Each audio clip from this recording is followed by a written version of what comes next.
Hey guys, I'm Elizabeth. I'm Alex. I'm Krianya. I'm Ebony. Today we are going to be talking to you about Google Cardboard. So when you get your Google Cardboard, it's going to come in a box like this. You open it up and inside will be your actual Google Cardboard. So Alex is going to talk to us about how to use it once you get it unpacked.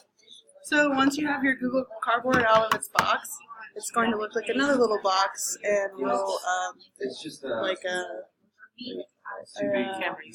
like a camera. And so then you'll pull this open, and you'll have these little flaps that come out like this.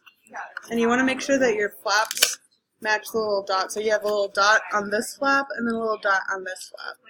So you want to make sure that they match, and that you can go ahead and see through it. And then you're going to take your smartphone and put it in the Google Cardboard. Now it comes with a little rubber band, and you want to make sure that the rubber band is at the top of the screen so it's not going to block any of your viewing. And then to close it on up, you match just one more piece of Velcro to another piece of Velcro, and then you're ready to view. So, one potential constraint to keep in mind is the size of your smartphone. If you have a smartphone like this and it's bigger than the average, it might not fit into that.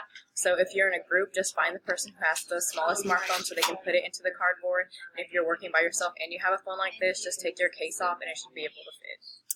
Another constraint that this serves is if you're prone to like motion sickness, you can experience that using this. So you want to hold on to a table while you're standing up so that you don't fall over or feel dizzy. So you just want to keep yourself a little grounded, and don't keep it on too long. You want to like frequently take it off and kind of like what's the word?